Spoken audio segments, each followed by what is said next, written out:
Welcome back to the Illegal Curve Hockey Show, which is now just myself and Ezzy Ginsberg, but it wasn't just going to be the two of us. We are going to be joined by the man, the myth, the legend, myself, Chuck Hellebuyck. Ezzy Ginsberg. It wasn't just going to be the two of us. We got some reverb there, but okay, hold on there. Myself, Chuck Hellebuyck. Ezzy Ginsberg. It wasn't just going to be the two of us. We got some reverb there. I'll mute Chuck's mic for a second while he gets his. He's got some reverb there. He's got our audio there, but. Okay, hold on. I'll unmute now, Chuck. I'll mute Chuck's mic for a still second picking while up. He's got some reverb there. He's got our audio there, but well, that's Chuck Hellebuyck who's working on. Oh, hold on. Let's see.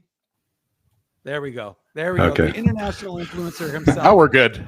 Now we are good. Sorry about Chuck, that. Happens all the time. All good, Chuck. I was watching on my phone, and then it popped up on here, and I forgot I had it on my phone. Well, we're happy to welcome you to your first appearance on the Illegal Curve Hockey Show, the international influencer. Let's start with that, Chuck. You got that title on the dad's trip. I was in the arena for when they put you up on the screen, and it got a lot of play on social media. So what does it mean to kind of, let's start with that, getting that recognition. Obviously, you're a very successful YouTuber with your channel, so we could probably learn a few things from you in that regard. But just, getting that recognition and having fun with the Jets fans and that sort of thing. Yeah, that just was a surprise to me. It was kind of a, I don't know, it's kind of a joke, I guess, from the media guys or whatever. But the whole thing started, when you're when you're doing YouTube videos or whatever, you're telling a story. Really, that's all it's really doing, whether it's a technical story or whatever. So this is my third dad trip, and so I was a lot more comfortable, and I wanted to really tell the story behind the scenes of what a grind.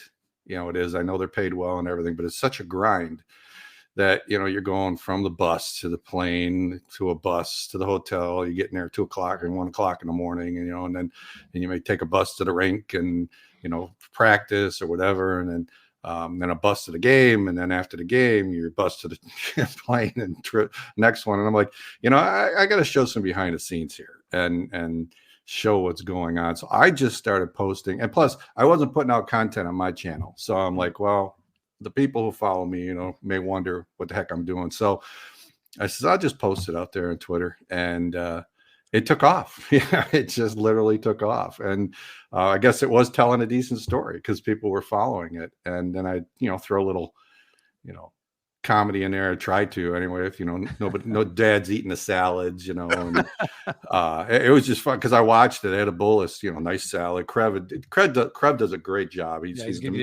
takes care of everything.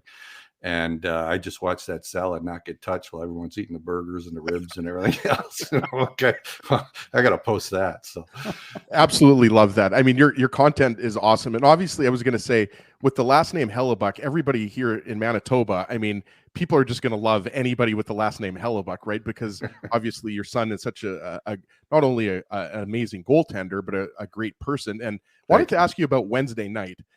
Connor got the shutout. It was only 17 saves, but I mean, he still had to make some big saves, and a shutout is a shutout, right? And I saw you tweet that, you can say the word now because obviously there's the jinx factor, but I wanted to ask you like on a kind of game by game basis, not when you're on the road with the team, but when you're just watching at home back in Michigan, like, do you text Connor usually after a win or a big shutout, or how does that work? Do you wait until the next day?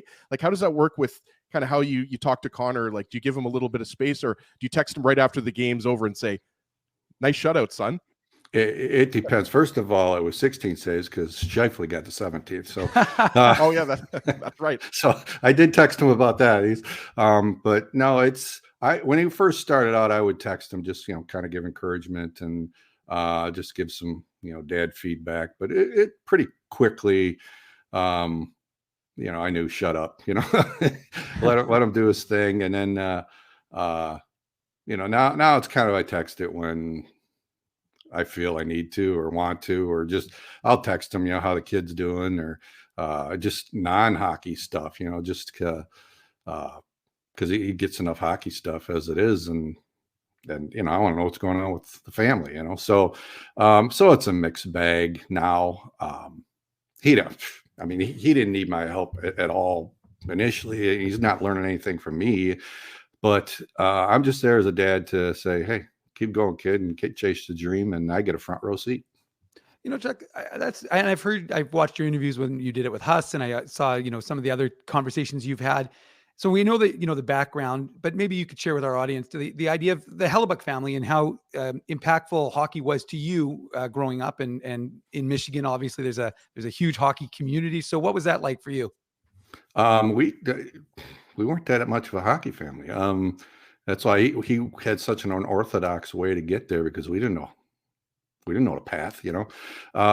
I raced stock cars, when I was his age, just amateur stuff, and go-karting. My wife's dad raced motorcycles and stuff. So our plan was I was going to take the kids go-karting, and we were going to race go-karts. That was the plan. And his brother, who was a really good hockey player, just didn't quite get the break. So he was a natural on skates. So at he's skating around in my rollerblades that come up to his knees. So he's just skating around the basement. And Connor just instantly went to net. So they would just shoot and do one-on-ones all the time. But it really started. My older brother, 6 years older, his son, which I don't know, so he was 11 years old, and they had a birthday party. They had a street hockey. He eventually played some ice hockey himself. But that's how it started. We'd have this annual street hockey game on his birthday, and then the boys just watched and wanted to be part of it, and they started in roller and then eventually went to ice. But that's really what sparked it. My brother was a Red Wings season ticket holder, and we all kind of followed. We all watched hockey, but it was wasn't part of it. I played basketball. I could barely. I had to learn the skates to help coach them. So that's how bad I was. Well, it sounds like the Hellebuyck family is a multi-sport family, right? Like, it sounds like everybody in your own family had their own specialties, right? And yeah. I wanted to ask you about Connor. Obviously has a lot of confidence, and that's something that's been. I don't think you can be the best goaltender on the planet, and I am saying it, Chuck. He is the best goaltender on the planet. I'm not saying he's top three. I'm going to throw out Vezina Buck right now. But I mean, where do you think that confidence comes from? Is that something that Connor always had at an early age? Because, like you said, it was a bit of an unorthodox route. Like, it was clear that when the Jets drafted him, even though he was a 5th round pick, it was clear that Connor was going to get to the NHL. His numbers at UMass Lowell were phenomenal, and then he was good in the American Hockey League. But going back to that confidence, because that seems like that's always been a real strength of Connor's. Yeah, I think it just comes from playing. And then just our family in general. You don't want to play Monopoly with us. You don't want to play Risk with us. We're not good losers. We are competitive as can be, and it's horrible. We did a family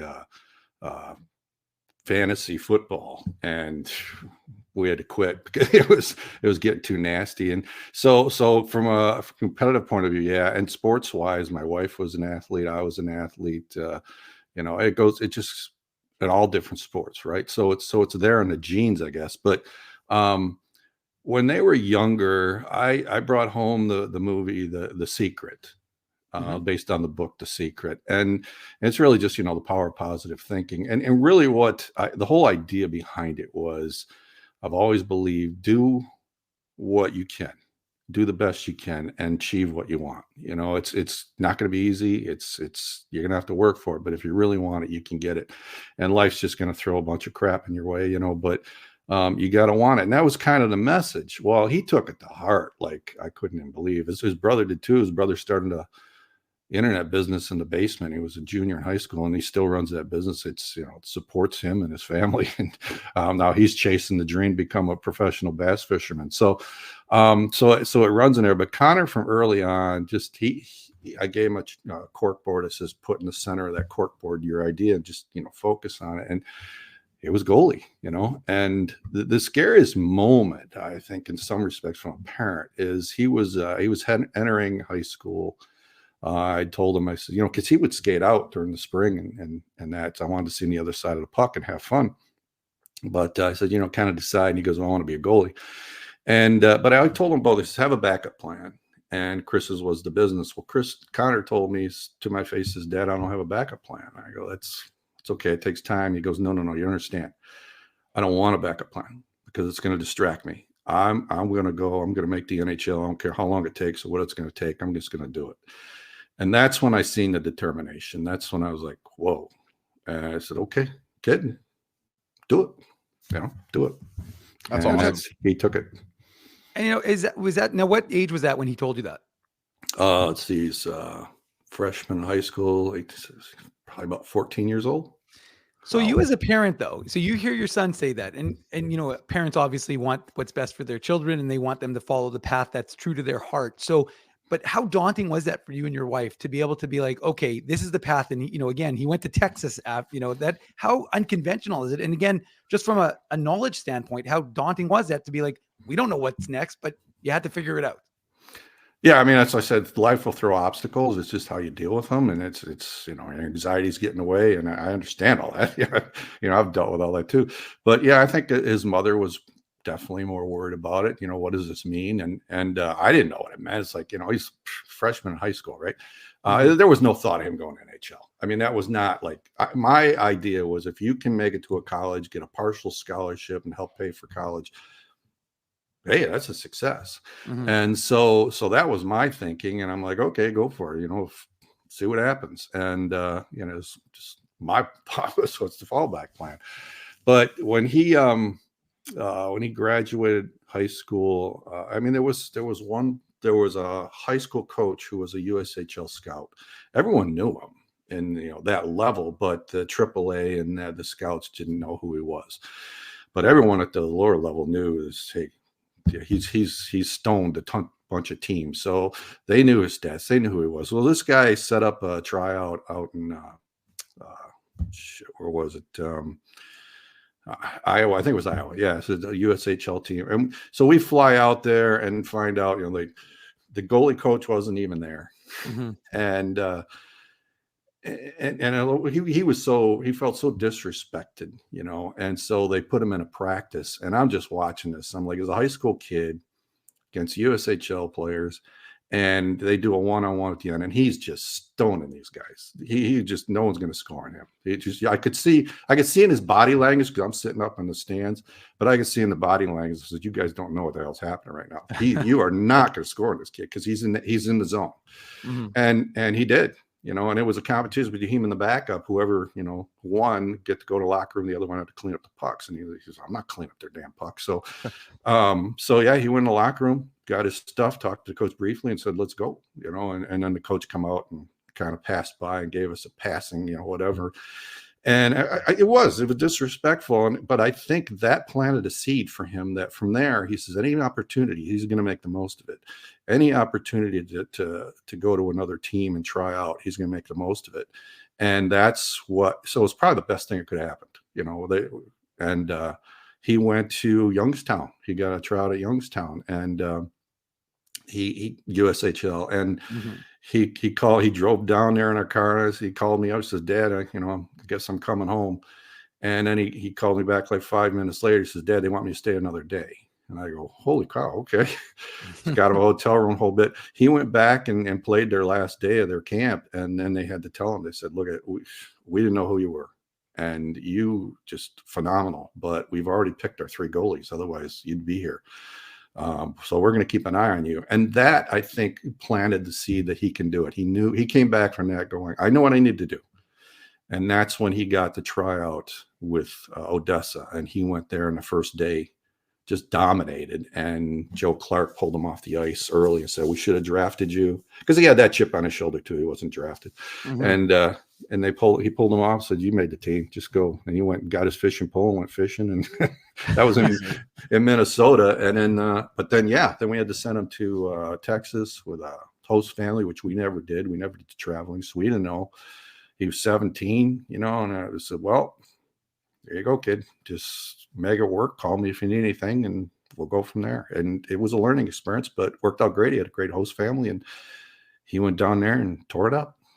That's such an awesome story. And I know that, people watching live or on the replay podcast, people are going to love hearing that because it shows you, like you said, right? It's that, to me, what stands out about that is, like you said, life is going to throw you a lot of different things, and it's about perseverance, right? Connor didn't let the fact that he wasn't drafted. He said, I'm going to show you. And boy, did he ever show them, because not only did he go on to a great college career, he's like I said, I'm confident in saying that he's the best goaltender on the planet right now. And I wanted to ask you, Chuck, about the 8-year contract. Because obviously, I'm sure that you don't follow it as much as, us and the media and the fans do. But, there was a lot of speculation about Connor and Scheifele. Were they going to be traded? Was this going to be the last year of their contracts? And then in early October, I think it was early October, your son and Scheifele signed the big 8-year contracts. And 7 years, right?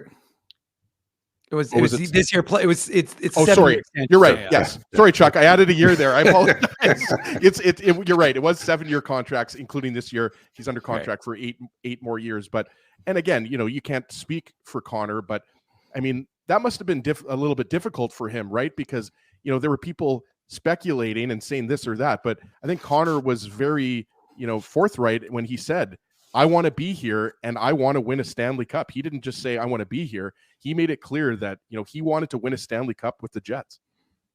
Yeah. I mean, I wasn't privy to everything, to some of it, and some of it, I'll never share, but, there's, that's a tough decision for anybody. I know him and Scheifele talked. I talked to Brad, his dad, and, but the bottom line is he wants a cup. I mean, he's said it numerous times. It's just, he's playing to win, and that's the Hellebuyck trade. It's like losing sucks, and it's unacceptable. So you play to win. You do what you ever got to do. So, I don't know all the the business details of everything, who was interested and what the talks were or whatever. But Winnipeg was always part of the discussion. It was never not part of the discussion. And when he told me, I told him, I says, do what's best for you and your family. And, would I have loved to him be closer? Sure. I'd love to be in the US. Sure. That's a personal reason, but that's got nothing to do with him. So that's what I told him, do what's best for you and your family. And he figured it all out, and he saw the potential, and he believes it can be done, and otherwise he wouldn't be there. And now he's ready to win a cup. So it's as simple as that. It's, if they didn't have the pieces that he thought could win it, then maybe it would have been different. But it's just a matter. It's never easy. It's you got to have faith and you got to believe. But like he says, you got to believe that you're winning. You got to think like you're winning, even when you're losing. Because if you start thinking about losing, then you start doing things like a loser. He says, you got to think like a winner, and the winning will come. And when you're winning, you keep thinking like that. He's just like, it's what permeates your thinking. It's what you do. It's what drives you. It's what makes things happen. That's probably comes across as confidence, but it's more of a belief system, right? That I want to win. And today we're going to win, and this is what I got to do to win. And we won, so let's go in the next one. It's really, really simple. Can come across as cocky, overconfident, whatever, but that's really his thought process. And it's interesting. It's interesting you should say that, Chuck, because I remember in games where he would give up, let's say 4 goals, 5 goals, and he'd like, well, I like my game. I like the details. I like this. And sometimes people would be like, really? Like, this is, but you'd hear that. And I mean, again, then Connor would get a shutout the next game. No, but then, and I knew him because obviously I covered him in the AHL. So I knew obviously what he was like with the Moose, and I wasn't in St. John, so I didn't cover him in the Ice Caps. But my point is he understood that, but it's funny because you're right. It's unusual. It's an unusual style of thinking. But you can see it's elevated him to what he's become because of it. Yeah. And like, I remember that one in New York where we gave up 5 goals toward the beginning of the season. Mm-hmm. Gave up 5 goals, and he comes off the ice and tells them, I'm going to win a Vezina this year. Yeah. And people looking at him. But I watched that game, and I watched it, and I went, he was in position. He got a few deflections or bad bounces, and it's all, you'll say it's all excuses, but you watch goaltending enough, and I'm by no means an expert, but I've watched enough, and I'm going, kid, I wouldn't change a damn thing. You were where you're supposed to be. A few little whatevers, and you're stopping a bunch of those. And then I read, it's like, oh, it's got a goalie situation in Winnipeg, and I'm like, I just laugh. It's like, yeah, right. And I think, like you said, he came back with a shutout or 1-goal game, whatever, and it was never a question again. And nothing against. I think Brossoit was a goalie. Then nothing against LB. I love LB. He's a great goalie. Mm-hmm. Great goalie. He could be a starter anywhere, as far as I'm concerned. So to have both guys as part of the tandem, I think it's a winning combination. But he knows his game, Mm-hmm. and a lot of people don't understand goaltending. I certainly will not claim to understand it, but I know I think a little more than average. But only goalies understand goalies, and it's just he knows. Trust him, and he'll figure it out. Yeah, he could write a few textbooks at this point on goaltending. Chuck, I wanted to ask you, and I don't mean to put you on the spot here, but it was announced recently that there's going to be the Four Nations tournament in 2025, and then the NHL has announced that they will go to the Winter Olympics in Italy. And obviously, Connor Hellebuyck there's going to be a couple of excellent American goaltenders facing off tonight, because I believe Thatcher Demko is going to play against Connor Hellebuyck, unless that changes. But Demko's in the conversation as well. I think Jake Ottinger on Dallas. But just wanted to ask you, is that something that Connor's mentioned to you, or have you guys talked about that at all? Because it's been a while since since 2016 that we've had best on best at the World Cup level or the Olympic level. Is that something Connor has talked to you about at all? Briefly. We talked about it. I told him, I said, if you get picked to go to Italy, I'm going. Chuck, can I come too? I told my wife, I said, she don't like to fly, it's a long flight. I says, you don't have to go. She's not as big a hockey fan, but she's always there, always supporting. But I'm going. If my son's, I don't care if he's a backup, he's in the Olympics, I'm going. So it's but yeah, we've talked briefly about it from the past, but it's I think in his case, it's like, a nice experience, feather in the cap, the whole bit, but it still comes back to that same statement. Wants a cup. Yep. And if we win a gold medal, sure. He won with the bronze in the World Cup there several years ago, and had a heck of a game. So that was exciting to watch. And unfortunately, I couldn't be at that one. So that's why I said I don't care what happened. I'm going to Italy if he's called. So as far as us talking about it, yeah, it's it gets talked about, but nothing. Sure. Nothing major. It's kind of in the future. Right now, the focus is play the best he can, keep his game going, keep the team going. Let's win this. Let's make it to the playoffs. Let's get to the playoffs, and hopefully let's take it right to the cup. That's the talk. I suspect that the thousands of folks who are going to listen to this are going to be very happy to hear that kind of talk, because that's their focus as well, Chuck. And this is Chuck Hellebuyck. He's joining us here on the Illegal Curve Hockey Show on this Saturday morning, where we start every Saturday talking about the Jets, sometimes about the Moose at 9:00 in the morning. Chuck, I wanted to take you back in time, because, we used to go to the drafts every year. Actually, 2012, the year Connor we didn't go that year. That was Pittsburgh, right, Dave? It was Pittsburgh, and it was actually the only year we didn't go to the draft. We weren't there either. And so that was what I was going to ask you. Did I couldn't remember. Did Connor go? And was there any discussion about that? How did that set up? And what was it like when he did get picked? So obviously you didn't go. You guys were probably back in Michigan. But what was it like when he got selected? And what was that process like for your family?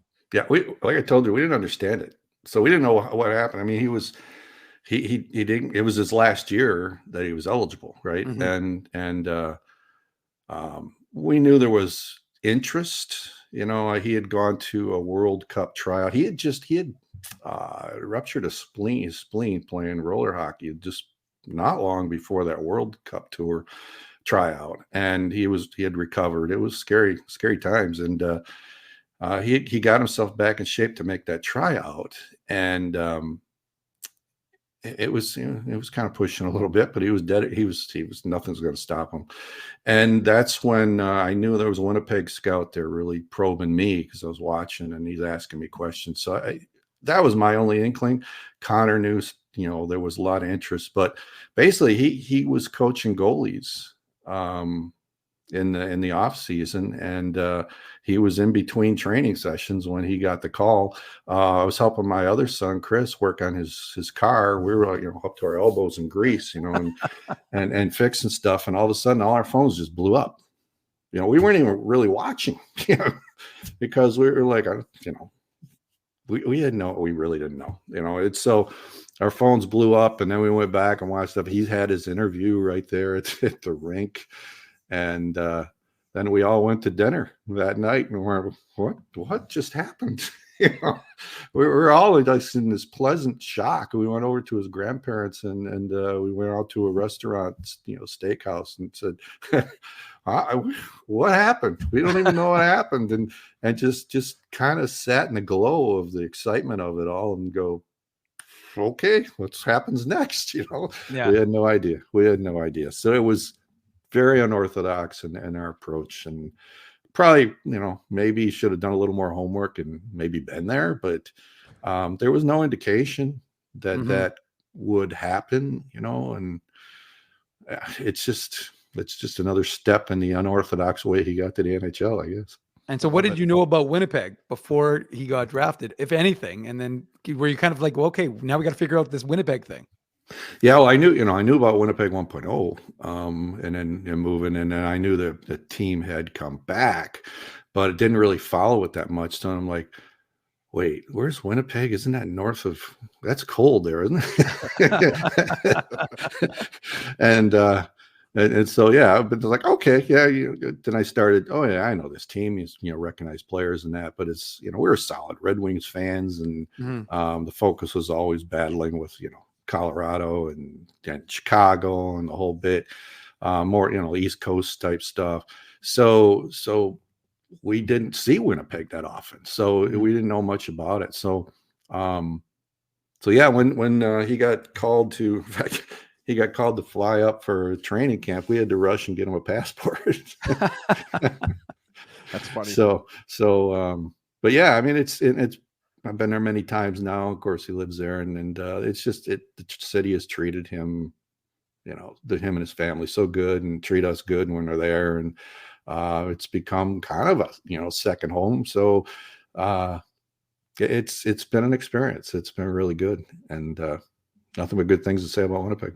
Yeah, I think you already know this, but your son is, well, you're kind of a big deal as well in Manitoba. Both of you guys. Not sure who's the bigger star now, but we just have a few more questions for you, and we want to ask you about 3D printing, because that's actually something that fascinates me. I don't know a lot about it, but we want to ask you about how you got into that, and Filament Friday and everything like that. But I also wanted to go back, because I messaged you a couple of weeks ago. We wanted to get you on for during the All-Star break, but you mentioned to me that you were on vacation, and I just wanted to just go back a couple weeks, and I'm not sure how much you caught of the All-Star game, but I mean, just how nice was that for you, though, to watch your son? Because obviously, like you mentioned, we talked about earlier, the regular season's a grind, right? And you want to get into the playoffs and go on a nice Stanley Cup run. But for Connor, that must have been such a nice break. I mean, I'm not sure, he probably would have liked to go to Costa Rica or Mexico or something like that as well. But I'm sure for him, it was an honor, and just, nice to be, around all the, the pomp and the circumstance of the All-Star break. Sure. I mean, this was his fourth All-Star, and I've been to the three previous. We actually scheduled, we were in Disney. I got a big 2-bedroom suite for us to enjoy that week off. And we had scheduled that way ahead of time. And his sister and her fiance were coming in like midweek. So, it was time to hang with the grandchildren and go to Disney, go to Magic Kingdom a whole bit, enjoy some sunshine. And then, of course, he got the nod. And then he had to leave early, and he's like, "Well, Dad, you coming?" And I go, "I think I'm staying here in the sunshine." But it's because his sister was coming in, and I couldn't just say I had the room and everything. But it was like, no, it was. I think it was more fun for him in many ways, because his son Hugh is, he was just a hockey nut. the kid if he keeps going, he's going to be another hockey player because he just loves the sport. And so I think it was a lot of fun for him to take Hugh around behind the scenes. And I saw a joy in him that I didn't see at the previous ones. I mean, always happy to be there, but it's just to take his son around and of course his wife and daughter, Andrea and Violet. It was a family thing, and it was great. My brother went in my place, and Andrew's dad was there his first time. So I think it was a great experience for everybody involved. And but yeah, that was special because he took his son around. All right. Well, Chuck, I'm going to ask you a hard-hitting question. Eddie's going to ask you about the 3D printing, but I got to ask you this one. First of all, it's a two-parter, though. Number one, who got Connor into fishing? Was that a thing from you?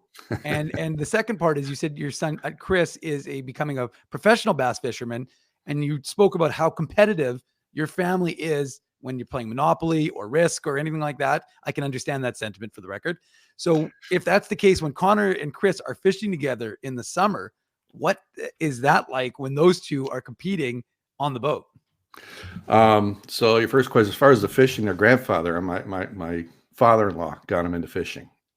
When they were young, they'd go fish. Grandpa would take them out fishing. I drove the boat. I like driving. I like racing the cars and stuff. I'm like, I'll drive the boat. I would scan the lake, looking for drop offs, whatever. You guys want to go to that spot? Well, I'm okay, get you there. And then I'd help, put the bait on the line when they were younger and a whole bit. But no, I honestly, I love the tournaments. I've done a few tournaments with them. I love it because it's a window. It's a challenge. There's the challenge, right? Got how big a fish? You get 5 to keep, and how big a fish can you catch? I love that. But as far as just going out fishing, I find it boring as can be.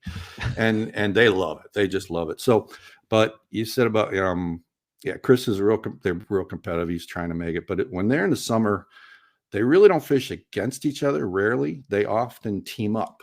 There'll be a 2-man tournament, and they kill it. I mean, they show up in a tournament. In most cases, it's like, oh crap, the Hellebuyck brothers are here, and they've won several tournaments.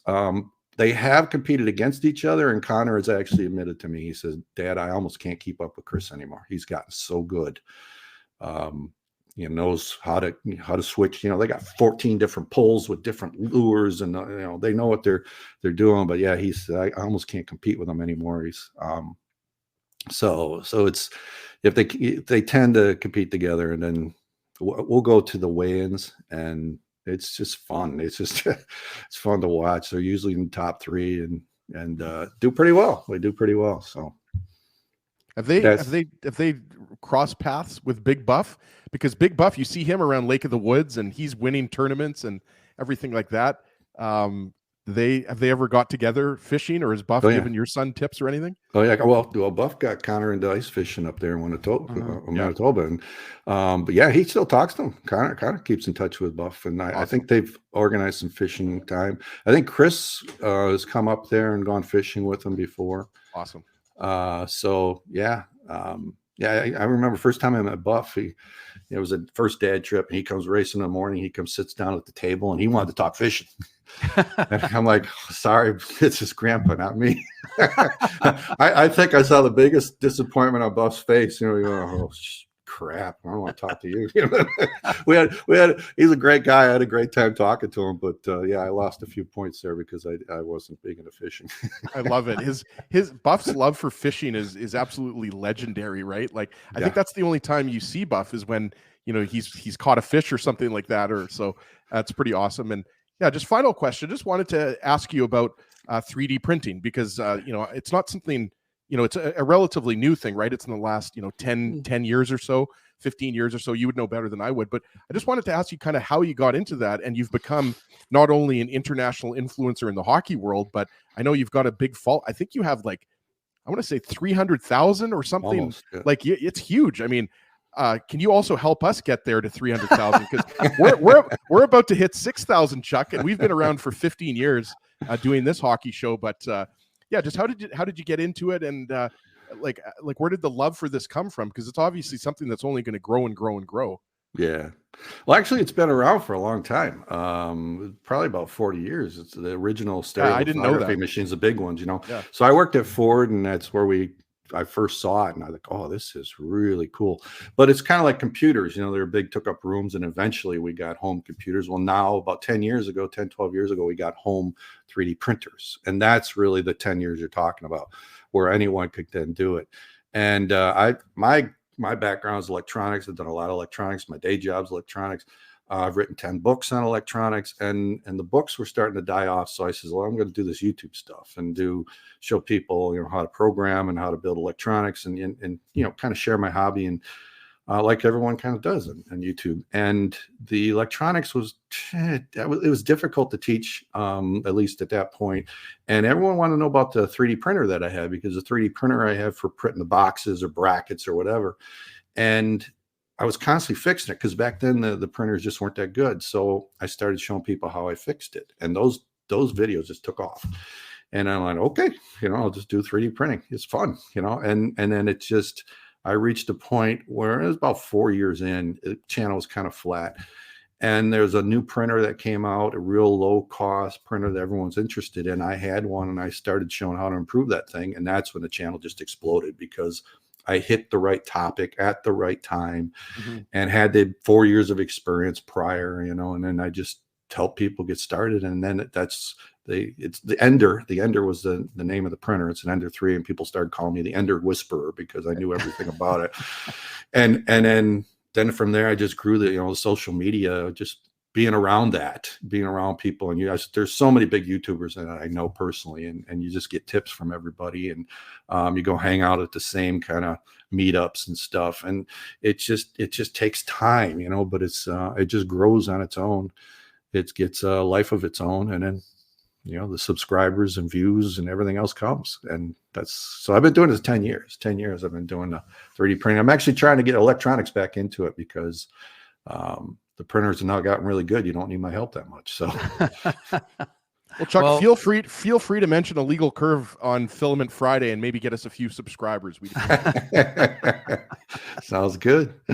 Well, we appreciate it. We appreciate you telling us more about your son, more about yourself, and of course the international influence you wielded on the Dad's Trip. Chuck, thank you very much for joining us today on the Illegal Curve Hockey Show. Oh, you're welcome. Thanks for having me. Thanks, Chuck. Appreciate it. There he goes. That's Chuck Hellebuyck, of course, father of Connor Hellebuyck, who is doing his thing probably tonight. Well, we know tonight he's starting tonight. I'm expecting it to be Hellebuyck versus Demko. Well, you would be expecting right, because Rick Bowness confirmed yesterday that Connor Hellebuyck would be starting. Well, he didn't confirm it 100%. He kind of he indicated to Mike McIntyre of the Winnipeg Free Press that he was on the right track when he asked about Connor starting today. So